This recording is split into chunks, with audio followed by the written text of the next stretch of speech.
Hoje nós gostaríamos de continuar o nosso estudo a respeito da vida monástica, não é? Com um pouco a vida exemplar de Santo Antão, não é? Santo Antão Abade, Santo Antão o Grande, Santo Antão egípcio,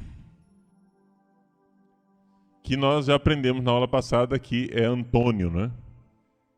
É o mesmo nome que Antônio. Então, como é que nós ficamos sabendo da existência de Santo Antão? Então, antes de falar de Santo Antão, deixa eu falar um pouco, não é, a respeito da vida de Santo Antão, escrita por Santo Atanásio.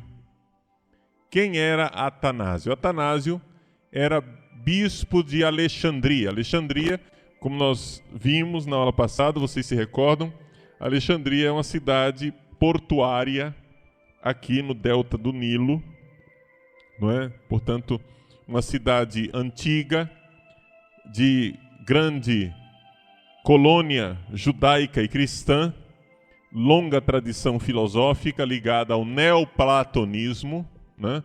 O neoplatonismo é da cidade de Alexandria e dessa grande colônia judaica que surgiu a tradução grega do Antigo Testamento, a Septuaginta, a tradução dos 70, né?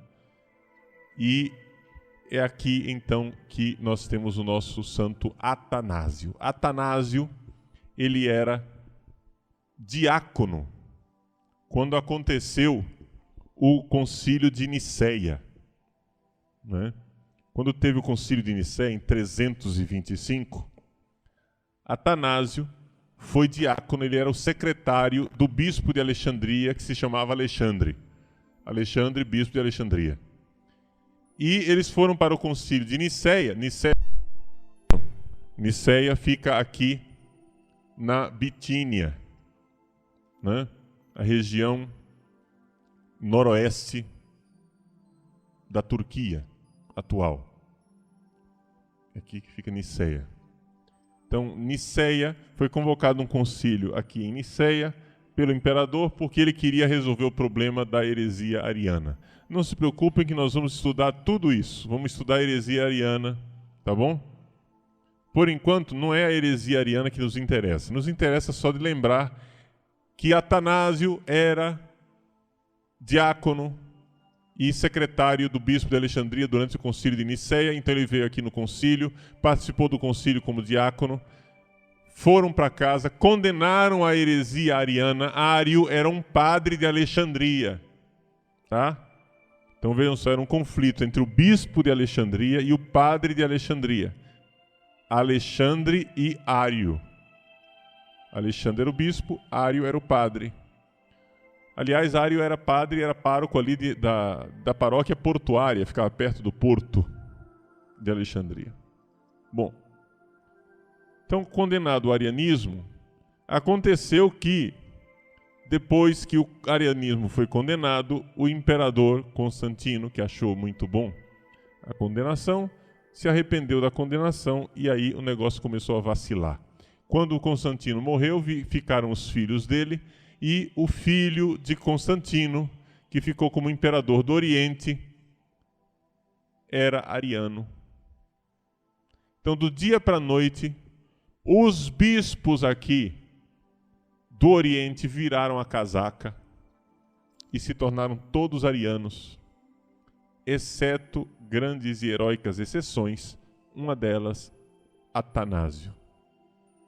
Porque nesse ínterim morreu Alexandre, o diácono Atanásio foi eleito bispo de Alexandria como sucessor de Alexandre e ele continuou, não é, firme e forte na fé católica, condenando o arianismo. Acontece que esse abençoado Atanásio foi exilado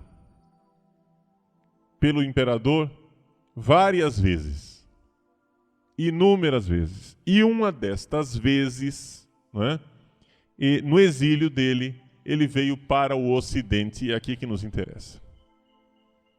No Ocidente, a presença de Atanásio foi importantíssima, porque Atanásio trouxe para o Ocidente a notícia da vida monástica. A vida monástica tinha surgido lá no Egito. Mas no Ocidente havia muito poucos monges. Era uma coisa assim bem rara aqui no Ocidente. Acontece que Atanásio, que veio exilado para o Ocidente, começou a propagandear a vida monástica. Ele foi o grande propagandista da vida monástica. Então, se não tivesse... Vejam como Deus é assim, né? Deus é o divino aproveitador mesmo, né? Ele se aproveita das maiores tragédias para tirar as coisas mais lindas do mundo. Só para dar um exemplo, né? Vocês sabem que na Rússia, o que mais fez crescer e expandir o catolicismo na Rússia foi a perseguição dos católicos. Mandaram os católicos para a Sibéria, para os campos de concentração e para as cidades da Sibéria. E agora tem católico na Sibéria, tá vendo? Fizeram agora umas dioceses lá na Sibéria, por quê? Porque não tinha católico lá e agora tem. Porque os comunistas exilaram os católicos lá e agora pronto, tá lá. Agora tem uma comunidade católica na Sibéria. Olha como o mundo vai sendo evangelizado pela desgraça, né? Então, assim também aconteceu. Deus aproveita as coisas. Deus mandou, Deus não, né? O imperador mandou Atanásio exilado para o Ocidente e Deus, aproveitador, né, aproveitou e plantou a vida monástica no Ocidente exatamente por causa de Atanásio. Ou seja, não haveria vida monástica sem horas agostinianas e, portanto, não haveria Agostinho e nem haveria a congregação agostiniana se não tivesse tido esse exílio de Atanásio. Agostinho viveu um século depois, né? E já tinha uma tradição de vida monástica no Ocidente, porque Atanásio fez esse grande serviço de propagandear a vida monástica no Ocidente. Não teria havido Agostinho, não teria havido São Bento, não é? Não teria havido nada dessas coisas bonitas da vida monástica no Ocidente se Atanásio não tivesse sido o grande propagandista. E um dos instrumentos da propaganda de Atanásio foi exatamente a Vita Antonii, ou seja, a vida de Santo Antão, abade Santo Antônio egípcio. Santo Atanásio, como bispo de Alexandria, escreve a vida deste homem santo que viveu no Egito, portanto, seu compatriota, né? E empolga as pessoas no Ocidente com relação à vida monástica. E é interessante a conversão de Santo Antão, né? Santo Antão, bem no início da vida, Santo Atanásio diz assim: com a morte dos pais, ficou sozinho com uma irmã muito jovem. E entre os 18 e 20 anos, assumiu a responsabilidade da casa e da irmã. Menos de 6 meses depois do luto, indo à igreja segundo o seu costume, refletia consigo mesmo e meditava caminhando como os apóstolos deixaram tudo para seguir o Cristo, como segundo os Atos dos Apóstolos, os fiéis vendiam todos os seus bens e davam o dinheiro, colocando-os aos pés dos apóstolos, renunciando a eles um benefício dos necessitados e com grande esperança tinham nos céus. Então veja só, Santo Antão ia meditando essas coisas e resolveu ir à igreja, né? Os apóstolos, né, o pessoal, os primeiros cristãos vendiam tudo, deixaram tudo para seguir a Cristo. Ele ficou atravessado por essa coisa da pessoa renunciar a vida dela inteira para seguir Jesus, né? E ficou pensando aquilo, nessa renúncia, nessa coisa, e pensava, e pensava, e pensava. Aí foi à igreja. Quando ele entrou na igreja, olha só o que é que Santo Atanásio diz. Ocupado o coração com esses pensamentos, entrou na igreja. Ocorreu que se leu o Evangelho e ouviu o Senhor dizendo ao rico: se queres ser perfeito, vai, vende tudo o que tens e dá aos pobres. Vem e segue-me e terás um tesouro no céu. Pronto, foi o que bastou. Santo Antão estava lá pensando em renunciar a tudo por Cristo, etc, etc. Ele entra na igreja e ouve o sacerdote dizendo lá na celebração: vai e vende tudo. Ele não teve dúvida. Foi e vendeu tudo. E ele era rico, tá? Era de família, rica. Vendeu todos os bens que recebeu dos pais, 300 arures de excelente terra fértil, deu-os de presente às pessoas da aldeia, para não ser estorvado por eles, nem ele nem sua irmã. E vendeu todos os móveis, distribuiu aos pobres todo o dinheiro recebido, salvo pequena reserva para a irmã. Ou seja, ele vendeu a herança dele e a da irmã também. E só deixou um pouquinho de dinheiro. E foi viver a vida ascética, não é? Agora, por que é que eu estou citando a vida de Santo Antão? Porque Santo Antão foi para o deserto e ali ele teve que enfrentar o demônio. Exatamente como Jesus, né? Jesus foi para o deserto, viveu 40 dias de jejum e ali foi tentado pelo demônio. Então vejam só, gente, isso aqui é importantíssimo para nós compreendermos que quando a gente entra na vida consagrada, nós não estamos entrando num momento de paz e de trégua, mas é exatamente o contrário. Se você está entrando na vida consagrada, se você vai ser padre, se você vai ser seminarista, se você vai ser religiosa, minha irmãzinha, meu irmãozinho, saiba, é aí que você tem que ficar pronto para a batalha com o demônio. Porque eu não tenho dúvida de que Deus ama muito você e por isso chamou você para a vida consagrada. Mas exatamente por isso você é odiado por Satanás. Está entendendo? Então não pensem que o diabo, que Satanás não vem para o seminário e para os conventos, porque é lá que ele trabalha mais. Vocês sabem que tem a famosa história São Gregório Magno, meu querido Gregório Magno, escreveu no seu livro dos Diálogos, escreveu a vida de São Bento. São Benedito, né? Abade, São Bento. E quando ele escreveu a vida de São Bento, diz que São Bento teve essa graça, né? Não sei se a gente quer receber essa graça, mas ele recebeu uma graça de enxergar o diabo. E ele lá no mosteiro, na comunidade, via o diabo assolando os monges, né? Um monge trabalhando com outro e o diabo cutucava um monge para ficar com raiva do outro e para criar problema, etc e tal. E em outro lugar, o monge lá rezando e o diabo cutucando para distrair o monge na oração. E em outro lugar, o monge tentando fazer o trabalho dele e o diabo cutucando com a luxúria para ele ter pensamentos eróticos, etc. E aconteceu que Bento foi então para a cidade. E quando ele chegou na cidade, encontrou na porta da cidade o diabo sentado lá, feliz da vida, tranquilo.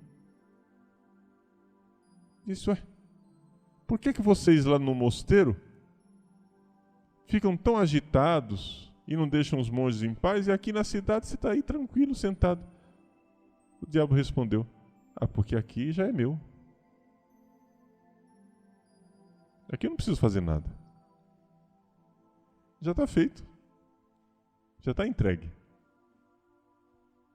Já está vencido. Aqui não tem batalha mais. A batalha é lá. Então isso que São Bento coloca é a grande verdade também de Santo Antão. Santo Antão, gente, viveu coisas do arco da velha. A gente lê na vida que Santo Atanásio escreveu as tentações pelas quais passou Antão, mas é um negócio assim que você não sabe como é que Antão não ficou louco.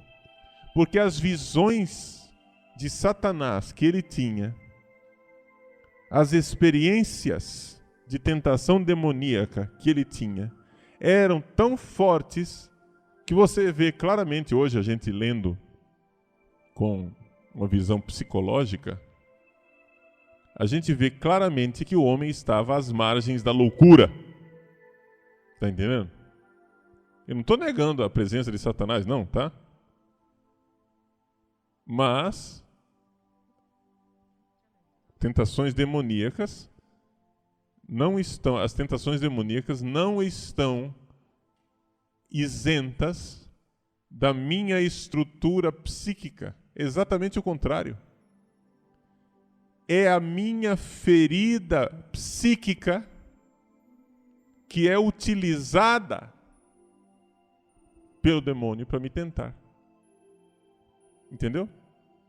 É por isso que aqui, na nossa formação, eu insisto muito que o seminarista tenha vida interior. E vida interior, em primeiro lugar, não é você ter grandes arroubos místicos e ser levado ao sétimo céu porque você viu os anjos, né? E foi içado até as esferas celestes. Ter vida interior, em primeiro lugar, significa você conhecer o prostituto que você é. Entendeu? O homem desregrado, tarado, safado, sem vergonha, sem Deus, capaz de tudo. Como é que funciona em você as suas taras, suas carências? Porque você é um pervertido. Entendeu? Primeira coisa da vida interior é você se dar conta que você é um pervertido. Você é um doente. É por isso que o primeiro passo, né, que a gente faz, terapia das doenças espirituais, é notar que nós somos doentes. E essas doenças espirituais estão todas também enraizadas em alguma doença afetiva, em alguma ferida, em alguma desordem interior. E é exatamente nessa ferida que Satanás vai cutucar. Está entendendo? Então vejam que Antão era santo. Mas não pensem que um santo não pode ser doido. Entenderam? Por quê? Porque ele era santo porque deixou que Deus dominasse sua vida, inclusive sua loucura. Mas Satanás, enquanto a gente não se santifica, ele cutuca a nossa ferida interior, nosso mundo interior. As nossas tentações, se você for ver, as nossas tentações são todas elas baseadas numa ferida afetiva. Entende? E é por isso que ela parece tão irresistível. Outro dia, não estou falando de 10 anos atrás, estou falando outro dia, 3, 4 dias atrás. Eu acordei às 3 da manhã, 5 para as 3 da manhã, para ser mais exato. É mais ou menos o horário de Satanás, né? Para rezar e lutar com Deus. Não é que acordei porque eu quis, não, tá? Não coloquei despertador, não. Eu acordei porque acordei. Acordei porque comecei a viver uma luta interior de tentação, né? Tentação enraizada em problemas afetivos. Não pense que eram problemas sexuais, não, porque os problemas maiores não são os sexuais, são os afetivos, meu irmão. Entendeu? Ou seja, vitimismo. O que eu estava sofrendo 3 dias atrás, e acho que ainda estou um pouco, né? É essa tentação enorme de vitimismo, de eu me colocar como vítima, do coitadinho, ninguém me ama, ninguém me quer, entendeu? Ah, eu sou para os outros, mas ninguém é para mim. Eu quero ter alguém que cuide de mim, me ponha no colinho, né? E me faça cafuné na cabeça. Às 3 da manhã, estava lá eu combatendo com meus próprios pensamentos. E como eu vi, estava deitado, com a luz apagada, na cama. Como eu vi que os pensamentos começaram a virar um combate, o que é que eu fiz? Acendi a luz, peguei a Bíblia e fui lutar com Deus. Porque se você fica lutando só você mesmo na cama, com os seus próprios pensamentos, você entra em luta psíquica. Está entendendo? E a luta psíquica é a pior coisa. Porque quando você luta com você mesmo, qualquer um dos dois lados que ganhe, você perdeu, né? É você lutando com você, qual lado que vai ganhar? Não interessa. O que interessa é que o lado que perder vai ser você.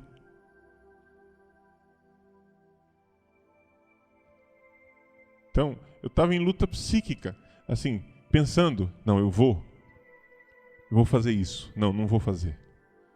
Não, eu vou escrever isso, não vou escrever. Entende? Pensando 10.000 formas de chantagear as pessoas para que as pessoas me amem, entende? Milhões de jeitos de chantagear e de fazer com que as pessoas tenham peninha de mim, sei lá o que, etc, etc.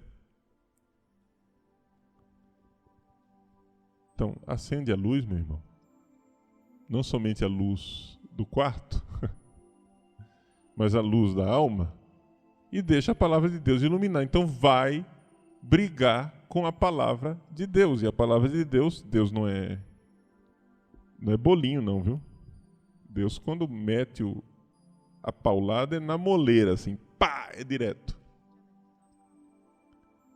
E aí veio as palavras que eu precisava ouvir para eu entender que eu não sou o centro do mundo.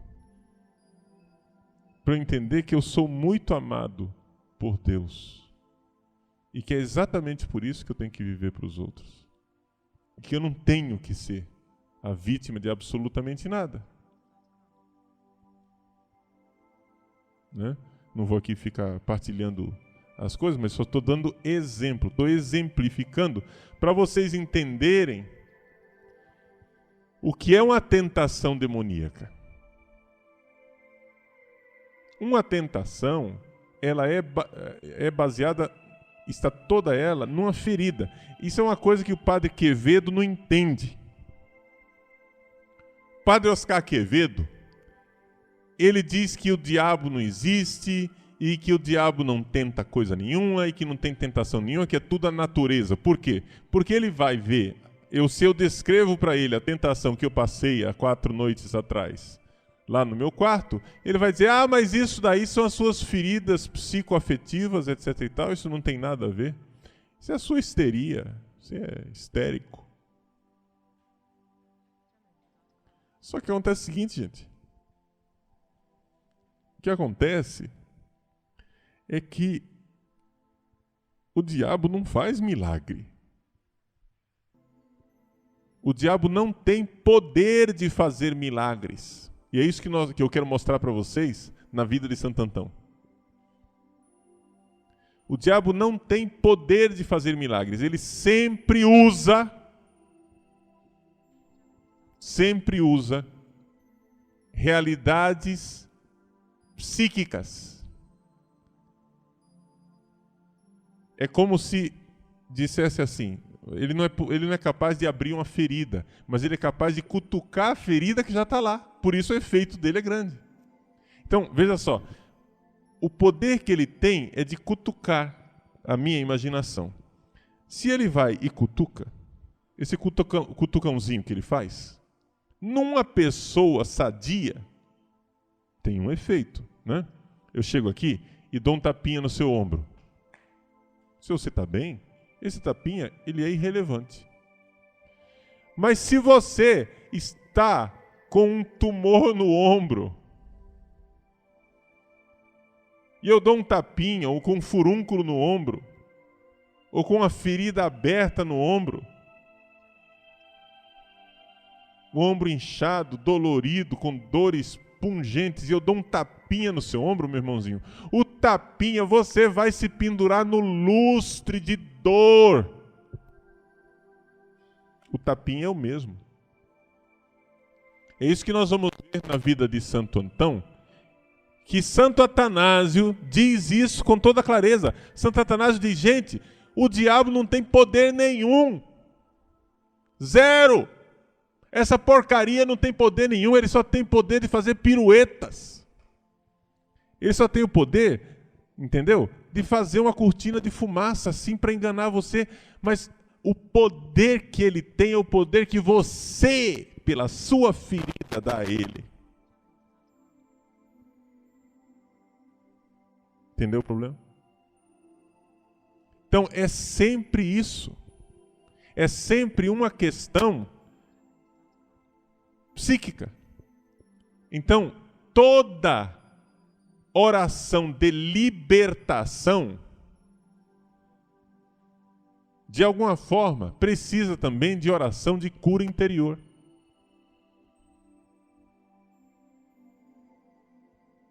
Ou, melhor ainda, toda oração de libertação e de cura interior é uma batalha espiritual com a palavra de Deus, que é a espada que vai exatamente onde está a ferida, para cauterizar a ferida e para curá-la. Entende? O negócio é doído, mas cura. Está entendendo? É doído, mas faz a gente acordar. Então vamos ver as tentações de Santo Antão. Vejam só que coisas mais escabrosas esse homem viveu. No número 5 da vida de Santo Antão. Mas o diabo, inimigo do bem e invejoso, não suporta ver semelhante propósito num jovem. Entendeu, jovem? Antão, com entre 17 e 20 anos de idade, foi lá para o deserto. E o diabo não suporta ver isso num jovem. O que maquinara contra ele começou a executar. Primeiramente, tentou fazê-lo abandonar a ascese, sugerindo a recordação dos bens, a responsabilidade pela irmã, suas relações familiares, o amor ao dinheiro, o desejo da glória, o prazer variado da comida e outras satisfações da vida. Enfim, o demônio então mostrou as doçuras da vida lá fora. E ao mostrar as doçuras da vida lá fora, o que é que o demônio mostrou também?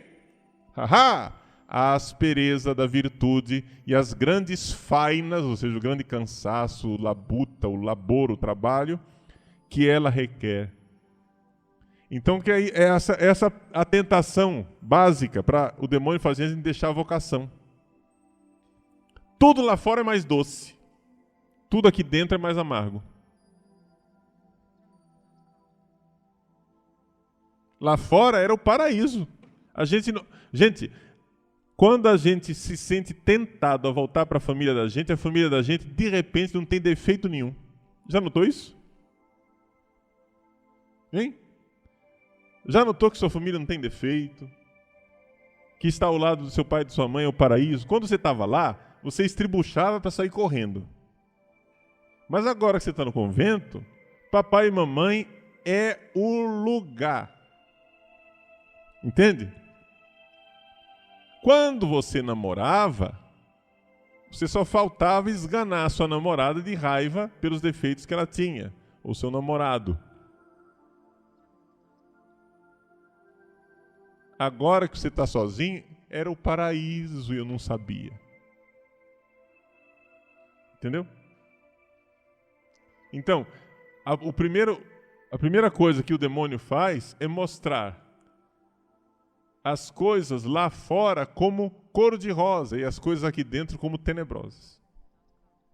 Em suma, despertou em seu espírito tempestade de pensamentos. Olha só, pensamentos. Cuidado com seus pensamentos. Você quer ter vida interior, meu irmãozinho? Seus pensamentos são doentes. Tempestade de pensamentos, querendo fazê-lo renunciar à reta eleição.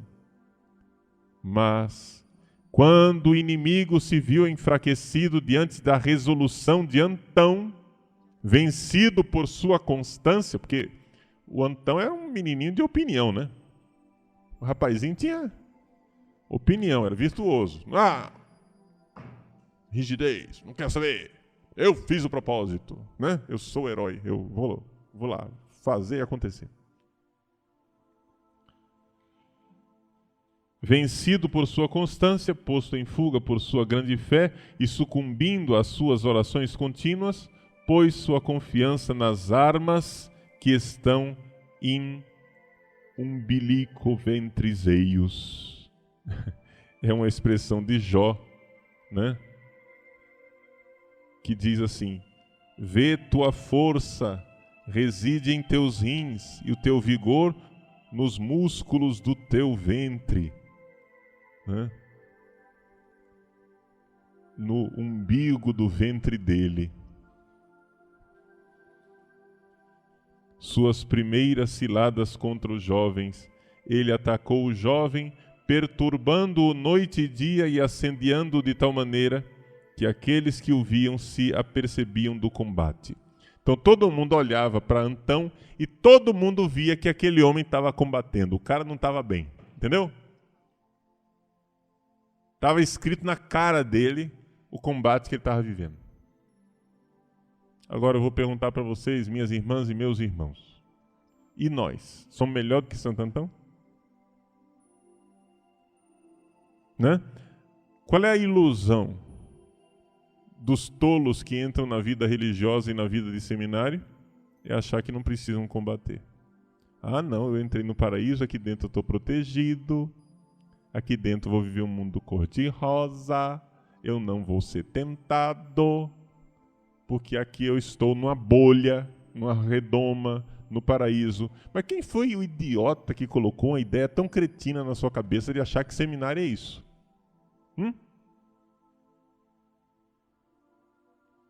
Quem foi que colocou essa ideia ridícula na sua cabeça?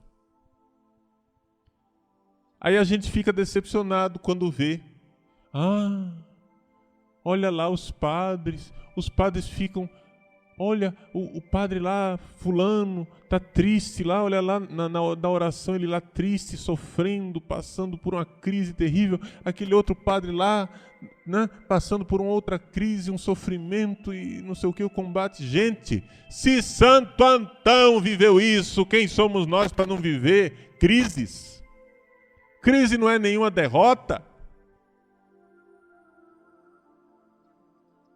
Crise não é nenhum problema, crise é o nosso dia a dia. Luta espiritual. O diabo lhe sugeria pensamentos obscenos. Olha aí, ó. No umbigo do ventre dele. É isso que quer dizer a expressão. Os pensamentos obscenos. E aí, o que é que fazia Antão? Antão os repelia pela oração. E o demônio, preocupa não, o demônio o excitava. E ele ruborizava-se. Fortalecia o corpo com a fé, as orações e os jejuns. À noite, o diabo miserável chegava a tomar a forma de mulher e de imitar os gestos dela com o único fim de seduzir Antão. Mas este, pondo Cristo no coração e meditando sobre a nobreza que vem dele e sobre a espiritualidade da alma, apagava o tição dos embustes do demônio.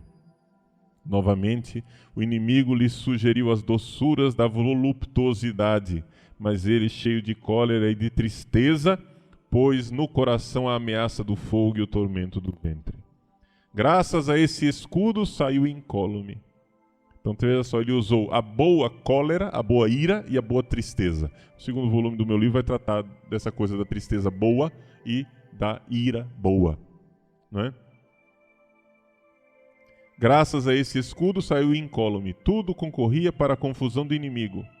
E ele, que pensou em fazer-se semelhante a Deus, agora era vencido por um jovem. Lúcifer, que achava que ia ser igual a Deus, agora é vencido por um guri que confiou em Deus.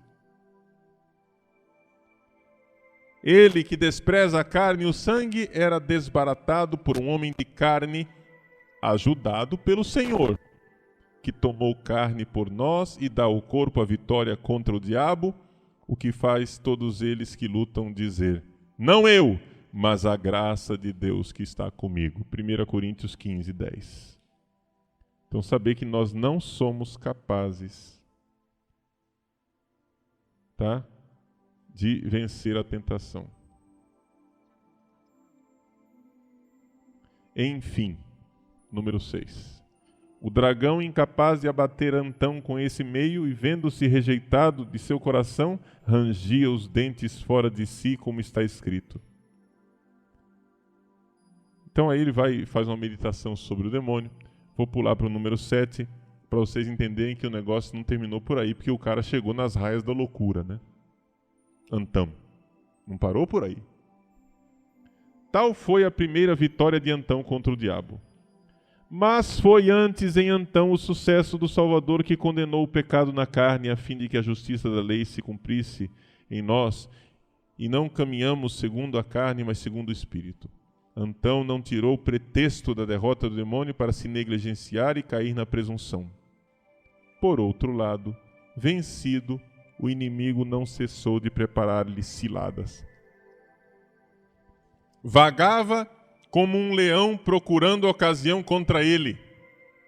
Não é da primeira carta de São Pedro que a gente lê nas completas? Sicut leos rugens querens quem devoret. Como um leão que ruge e procura a quem devorar, né? Então, conhecendo pela Escritura a variedade dos métodos táticos do inimigo, perseverava na ascese, dizendo a si mesmo que se o diabo não tiver a força para enganar o seu coração com a voluptuosidade do corpo, tramava tentá-lo de maneira totalmente diferente, porque o demônio é amigo do pecado. Então ele primeiro tenta o corpo. Ele primeiro tenta, era jovem, né? Cheio de vida, de energia, cheio de hormônio, igual a nós todos, né? Eu não tão jovem assim, né? Com 42, não é aqui. Mas vocês que estão aí na adolescência, no início da juventude, para vocês é muito mais difícil, né? A primeira tentação do diabo é a questão da sexualidade. Ele diz então: por isso, cada vez mais Antão castigava o corpo e reduzia a servidão, temendo que, vitorioso em alguns pontos, sucumbisse em outros. Resolveu exercitar-se nas mais duras austeridades. Muitos se espantavam, mas suportava com facilidade a faina, e o seu zelo perseverante operava nele bons hábitos.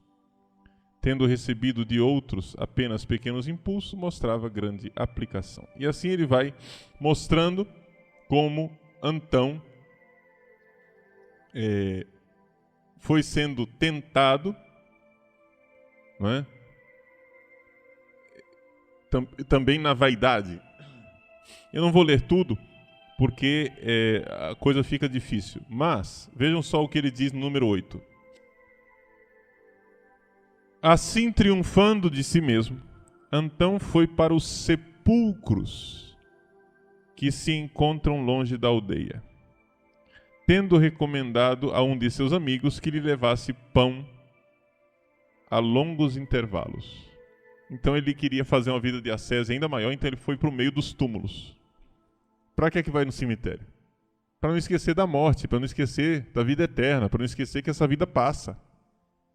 Porque uma das coisas que o diabo faz é propor para você essa vida aqui e esquecer que um dia você vai se apresentar diante de Deus. E que a vida vai passar, não vai ser um negócio assim. Entrou num túmulo, fechou a porta e lá permaneceu sozinho. O inimigo não suportou, temendo que em pouco tempo enchesse de ascésio o deserto. Certa noite, entrando com a tropa de demônios, abateu-o a poder de golpes físicos. Tá? A tal ponto que a dor o estendeu por terra sem voz.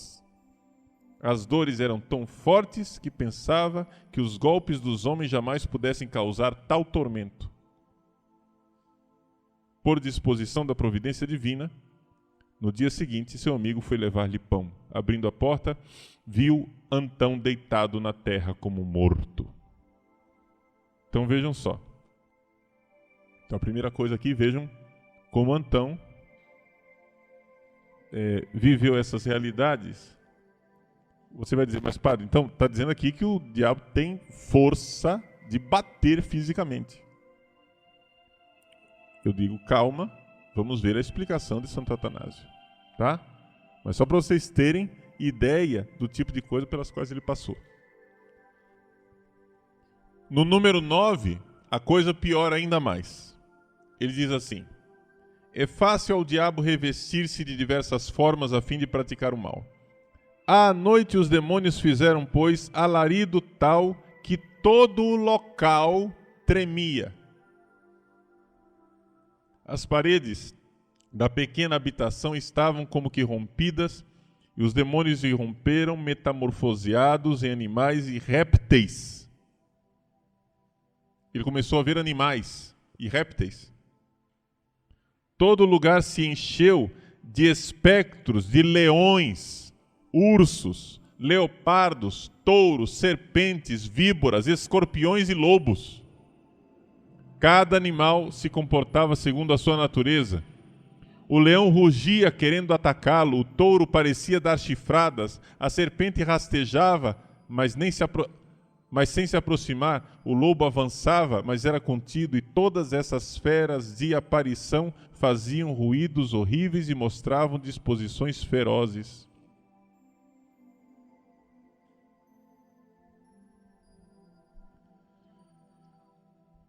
Então vejam que aqui Santo Antão está basicamente, né, no abismo, está na orla da insanidade mental. E por que é que eu digo insanidade mental? Porque o próprio Santo Atanásio, e aqui ele está expressando realmente o pensamento da tradição da igreja. Santo Atanásio, que descreveu todas essas coisas absurdas, a ponto do lugar tremer, Santo Antão sentir golpes no corpo, tudo, ele, a partir do número 24, talvez antes, mas pelo menos a partir do número 24 da vida de Santo Antão, ele vai começar a explicar que o demônio não tem poder nenhum, que ele é fraco, ele só é mentiroso. Ou seja, vejam só, o que é que Santo Atanásio está supondo aqui? Que estes poderes que o demônio tem são poderes ilusórios. Santo Atanásio não conhecia psicologia moderna. Mas ele extraordinariamente acerta quando explica. Por quê? Todos os fenômenos das possessões demoníacas são explicáveis a partir das forças parapsicológicas da pessoa. Tá? E essa é uma das razões pelas quais o Quevedo não aceita a existência de demônio. Por quê? Porque os fenômenos extraordinários, levitação, fogo as coisas começam a pegar fogo, pedras que caem do teto, né? Uma força extraordinária, sansonismo, etc. Todos esses fenômenos são explicáveis a partir das forças parapsicológicas da pessoa. E essas coisas podem ser estudadas em laboratório. E é por isso que ele não aceita o demônio. Agora eu digo o seguinte, meu irmãozinho, quem foi que disse para você que demônio faz milagre?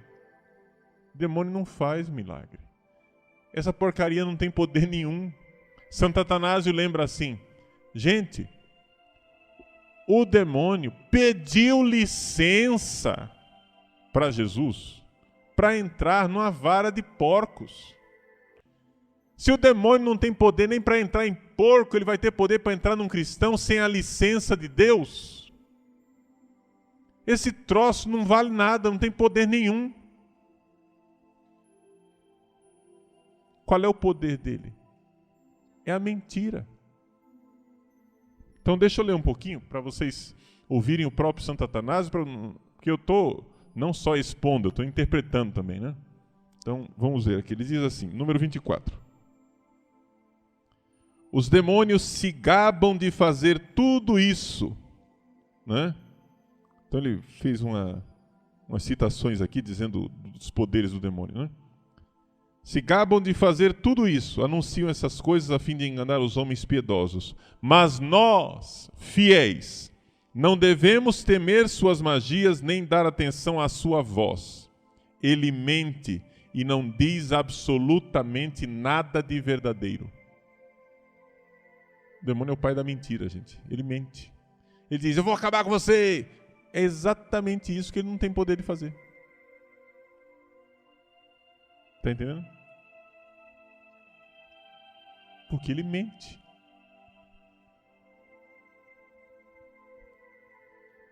Ele, que se diz e se considera capaz de tão belas e grandes coisas como o dragão, foi pego no anzol pelo Salvador, como no animal de carga foi-lhe colocado um anel nas ventas. Entendeu? Jesus colocou um anel na venta de Satanás, e essa porcaria não tem poder nenhum. Você vai ter medo desse bicho? Ele tem o poder que você der a ele acreditando nele. Está entendendo? Foi preso como um fugitivo, acorrentado, com argola nas narinas e os seus lábios foram perfurados com anel. Foi preso pelo Senhor como um passarinho, para que zombemos dele. Satanás precisa ser escarnecido, você não vale nada. Você não vale nada, você não tem poder nenhum, você é um porcaria. Mas você vai fazer isso para quê? Para dizer que você é o tal? Aí você caiu na soberba. Você tem que dizer que ele não vale nada, dizendo que Deus é quem vale. Porque Satanás é um gurizinho mentiroso com estilingue na mão. E você é templo de Deus Todo-Poderoso. É como se você, que tem uma bomba atômica, tivesse com medo do estilingue. Mas larga de ser ridículo. Entende? Mas qual é o poder que ele tem? Quem tem um estilingue na mão só tem um poder, que é a mentira. Aí ele chega e diz assim, ó, a bomba atômica está descarregada. Ou seja, Deus esqueceu de você, Deus abandonou você. Você está sozinho. Ele não está nem aí, olha o que é que Deus está prometendo para você. Está prometendo só sofrimento, só cruz. Sai, larga dessa, sai dessa vida. Vai para outra, rapaz. Entende? O poder dele é mentira. Ele fala que Deus é impotente. Ele fala que ele, o Satanás, é poderoso. Você acredita na mentira e tchau. A coisa mais perdida do mundo é você ter medo do diabo. Se tem um troço perdido, se é você gastar energia à toa, se é uma coisa você ser ridículo, é você ter medo do diabo. Porque ele é um bicho ridículo. Tá entendendo? Não tem que ter medo dessa porcaria, porque a única arma que ele tem é a mentira. Tá? ele e os demônios com ele, ou seja, o diabo e os demônios, diabo é Lúcifer, né, o chefe, e os demônios são os ajudantes, tá? Ele e os demônios com ele foram reduzidos como escorpiões e serpentes a serem calcados com os pés por nós, cristãos. E a prova é que vivemos segundo o nosso gênero de vida apesar dele. Porque ele, que se gaba de secar o mar e apoderar-se da terra inteira, eis que não pode impedir nossa sese, nem a mim, de falar contra ele. Por isso, não demos atenção ao que diz, uma vez que mente, nem temamos as suas ficções tão mentirosas. Parece nelas não é a verdade, não é a verdadeira luz. Do fogo preparado para ele, eles trazem o prelúdio e a imagem, etc. Ele vai explicando, a coisa é simplesmente isso, tá? Número 25. São astutos e estão prontos para qualquer mudança ou metamorfose. É um bicho embusteiro mesmo, entendeu? Muitas vezes fingem salmodiar sem se mostrarem e recordam palavras da Escritura. Então ele lembra que o demônio tenta com as palavras de Deus também, né? O número 26. Ele recorda que o profeta enviado pelo Senhor os designa quando diz: ai daquele que faz beber seus vizinhos e mistura seu veneno até embriagá-los. Suas maquinações e seus pensamentos invertem o caminho que leva para a vida. Então, é esse vinho de Satanás, não é? Que nos inebria. É a mentira dele. No final do número 26 ele diz assim: fazem ruídos, riem loucamente e assobiam. Se ninguém dá atenção a eles, acabam chorando e se lamentando como se em desvantagem. Número 27. No número 27, Santo Atanásio diz, resumindo, que nós não podemos ouvir, não podemos temer as ameaças do demônio. Sabe por quê? Porque está escrito, né, na Sagrada Escritura que o demônio, número 28, é homicida desde o princípio. Ora, um homicida, sabe o que é um homicida? É um assassino, um cara que mata homens. Ele é homicida desde o princípio, ele quer nos matar. Agora, quem quer matar não ameaça, mata. E por que é que ele não nos mata? Nós que estamos aqui falando mal dele agora, por que é que ele não faz esse teto desabar na nossa cabeça? Sabe por quê? Porque ele não tem poder. Ele não tem poder, simplesmente não tem. Está entendendo? Então nós não temos que temer o diabo. Mas como é que a gente vai ser assim, não ter medo do diabo? Gente, o caminho para não ter medo do diabo é temer a Deus. Temer a Deus quer dizer o seguinte: ter medo de desgostar o coração dele. Entendeu? Ter medo de não seguir a vontade dele. Se você tiver temor a Deus, você vai deixar de ter medo do diabo. Se preocupe com Deus. Volte sua atenção para Deus. O diabo, a única coisa que ele faz é mentir. E mentindo, onde é que ele vai mexer? Qual é o lugar que o demônio age? O lugar na sua alma onde o demônio age é na sua imaginação. Por quê? Porque a imaginação é a parte da alma que está ligada com o corpo. Tá? E o demônio só tem acesso a essa parte externa, a parte física. Por quê? Porque Deus não vai deixar que ele tenha acesso ao centro da nossa alma, onde Deus habita. Entendeu? O demônio não entra no íntimo da nossa alma. Quando a gente diz assim, numa linguagem popular, que o demônio entrou no corpo da pessoa, né? Na linguagem popular, tá? Essa linguagem popular, ela tem uma certa verdade, mas não é verdade. A certa verdade é o fato de que o demônio tem alguma coisa a ver com o corpo. Ou seja, que ele não tem acesso à alma. O que não é verdadeiro é o seguinte, é que quando a gente fala de possessão, que o demônio tomou posse de uma pessoa, essa linguagem, se você for ver, não é a linguagem bíblica. Se você for ver o Evangelho, eu não estou falando de traduções, eu estou falando do original grego.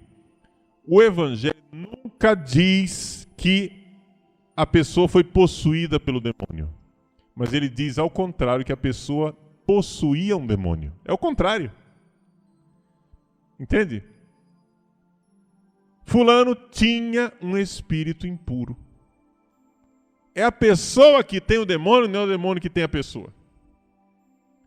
Por quê? Para expressar o quê?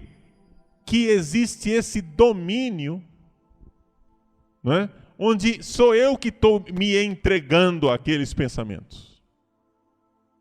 Então o demônio age na fantasia, que é a parte da alma influenciada pelo corpo. Vamos lembrar isso. O que quer dizer isso? Você pensa num cavalo. Por quê? Porque você já viu um cavalo com o seu olho, com o seu olhar. Por isso você é capaz de pensar num cavalo. Você ouve o barulho do trote do cavalo na sua imaginação. Por quê? Porque o seu ouvido já ouviu o trote do cavalo. Você imagina o cheiro do cavalo, porque o seu nariz já cheirou. Você imagina a textura do tato do pelo do cavalo, porque a sua mão já tocou. Então vejam que a imaginação ela é alimentada pelo corpo. Como é que o demônio vai tomar posse da sua alma? Ele não vai tomar posse da sua alma. É a sua imaginação que vai tomar posse da sua alma. Ele só vai cutucar. Entendeu? Ele tem acesso à parte física, à parte corporal. Então ele quer fazer de tal forma, com as mentiras dele, ele insinua mentiras na sua imaginação, para que a sua imaginação tome posse da alma inteira. Na verdade, é você que está tomando posse da sua alma com a sua imaginação. Ao invés de você chegar e colocar a sua imaginação no lugar dela, chegar e dizer, olha aqui, ó, imaginação, você fica quieta, cala a boca, isso não é verdade. A verdade é a palavra de Deus. Entende o que é uma luta espiritual? Você pega a palavra de Deus e a palavra de Deus te mostra a verdade e põe a tua imaginação a nocaute. Está entendendo o que é uma luta espiritual? Então você acorda às 3 da manhã e a palavra de Deus dá uma paulada na sua imaginação e mostra que você é ridículo. E que a sua imaginação é ridícula. E que você está num mundo fantasmático. Entendeu? Que você está num mundo delirante que você está criando e está deixando o demônio cutucar você. A única coisa que esse animal faz é cutucar a gente. Cutuca na ferida, dói. Entendeu? Ele sabe onde cutucar. Ele sabe onde está a carência, ele sabe onde é que está o vitimismo, ele sabe onde é que está a insegurança, ele sabe onde é que está a dúvida.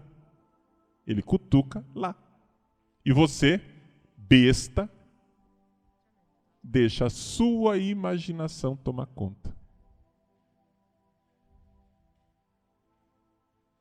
Está entendendo? Então não é o demônio que domina, é a sua imaginação que domina. Existe um caráter delirante. Então, o que é que Atanásio está descrevendo aqui com o nosso ilustríssimo Antão? Ele está descrevendo os delírios de Antão. Está entendendo? As mentiras. Ou seja, Atanásio está percebendo, ao mesmo tempo que ele diz coisas estapafúrdias a respeito do diabo, que apareceu um touro, e apareceu um leão, e apareceu uma víbora, e escorpiões, e negócio, e etc, etc. Assim como ele está dizendo todos esses grandes prodígios, 10 parágrafos depois ele está dizendo que Satanás não tem poder nenhum. Mas como? É porque o poder que ele tem é a mentira. Tá? Ele diz assim no número 29. Os demônios não têm poder nem mesmo sobre os porcos. No Evangelho está escrito que rogaram ao Senhor, permite-nos passar para a manada de porcos. Se não tem poder sobre os porcos, por razão muito mais forte, não tem contra o homem feito à imagem de Deus. No número 30, ele diz a grande verdade, que é o demônio quem tem medo de nós. É o demônio quem tem medo dos ascetas. Você é batizado. Você é templo do Espírito Santo. É ele que tem medo de você, rapaz. Não por aquilo que você é, mas por aquilo que Deus é em você. Se você chegar e disser assim, eu sou o máximo, eu sou o tal, eu vou vencer Satanás, pronto, aí você está derrotado pela soberba. Acabou. Tchau. Mas se você disser, eu não sou nada, mas Deus em mim é tudo, aí o negócio muda de figura. Tá entendendo? O negócio muda de configuração. Porque Deus em mim é algo que o demônio não pode vencer. É, pois, a Deus somente que se deve temer, diz no número 30, Santo Atanásio. A eles é necessário desprezar e não os temer em nada. Está entendendo? O que Santo Atanásio nos ensina? Quanto mais coisas fazem, mais devemos praticar nossa ascese contra eles. A arma poderosa contra eles são a vida reta e a fé em Deus.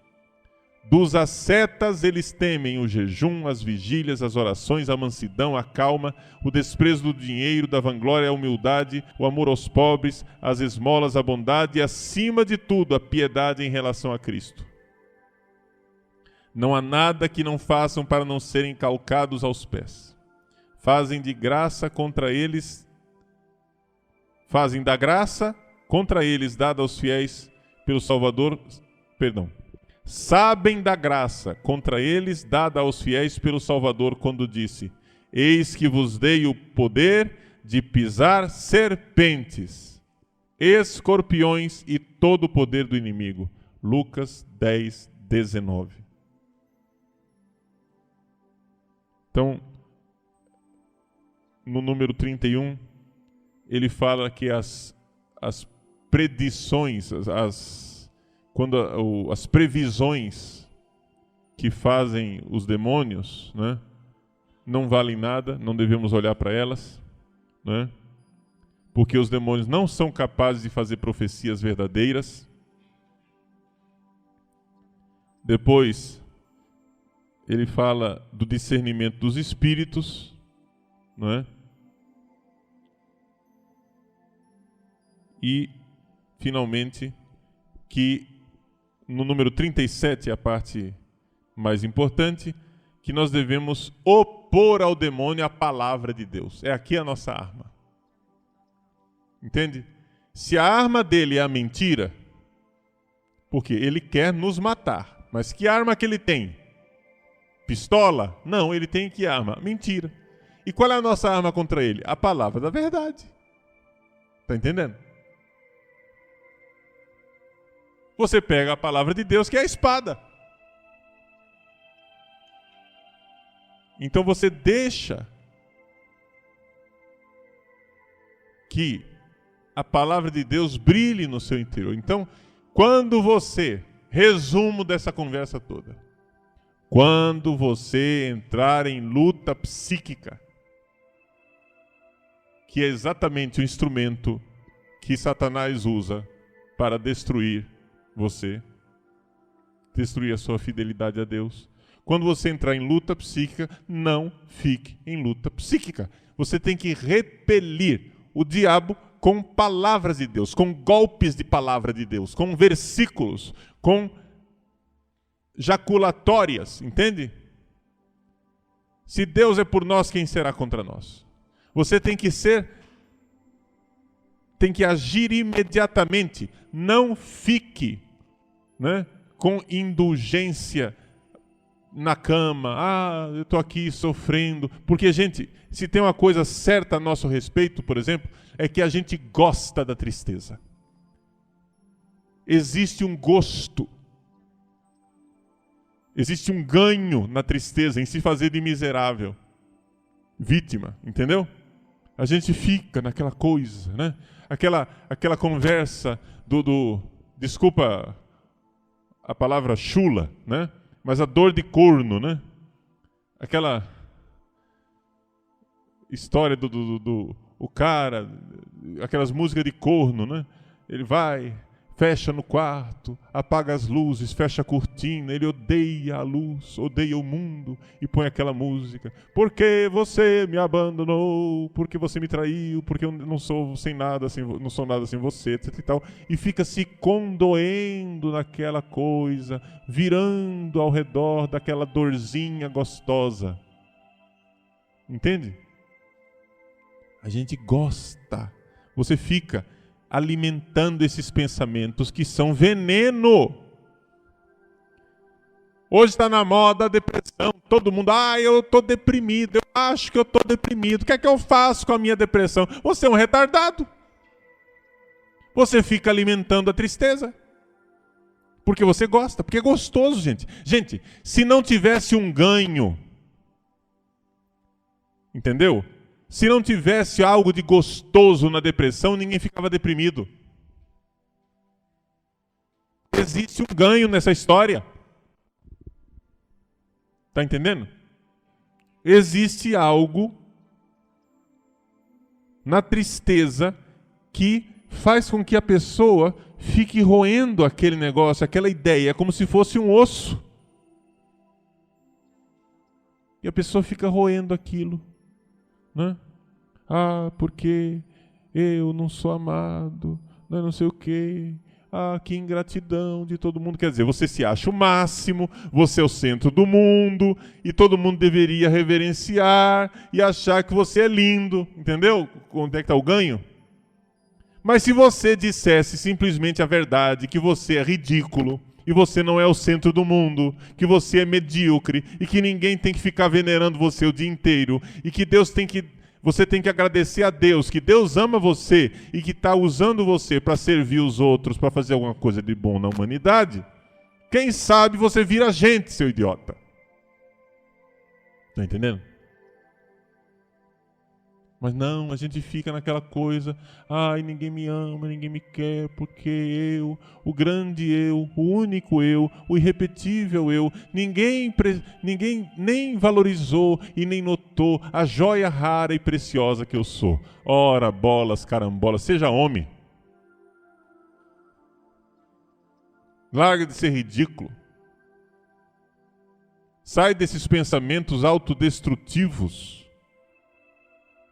Porque isso é uma tristeza mortífera. Você não vai ganhar nada com isso. Pega a palavra de Deus e com golpes da palavra de Deus, tira esses pensamentos da sua cabeça. Entende? Com golpes da palavra de Deus. Senão, você vai ser vítima de uma criaturinha impotente e ridícula chamada o demônio. Não deve ser temido de jeito nenhum. O demônio não pode ser temido. Você tem que temer a Deus. Está entendendo? respeitar a Deus, não querer perder a Deus. O demônio é ridículo e as suas fantasias são mais ridículas ainda e as suas feridinhas são simplesmente coisas ínfimas. Você é um perebento, um feridento, ridículo, entendeu? Que fica se condoendo ao redor de suas misérias. Para com isso, ouve a palavra de Deus que está dizendo que ama você. Você vale todo o sangue precioso de nosso Senhor Jesus Cristo derramado na cruz por você. Você já é amado que chega. Se você é amado dessa forma, você é um filho de um bilionário que fica fazendo o papel ridículo de ficar com o pirizinho na mão, caçando esmola na calçada. Para com isso. Mas é necessário que a palavra de Deus nos acorde desse delírio, entendeu? Porque toda hora o poder que nós temos de cair no delírio é muito grande. A capacidade que nós temos de cair no delírio é grande. Não é o demônio que é poderoso, que ele é ridículo. Nós é que somos retardados. Entenderam? Porque a graça de Deus está aí. O amor de Deus não está do outro lado do mar para que você diga, quem vai buscar para mim? O amor de Deus não está nas alturas para que você diga, eu não alcanço. Não, Ele veio, Ele se fez carne, Ele está conosco, Ele está no nosso dia a dia, Ele é Deus conosco, Ele habita em nós, você é templo do Espírito Santo. Olha a grandeza da alma cristã e viva na verdade.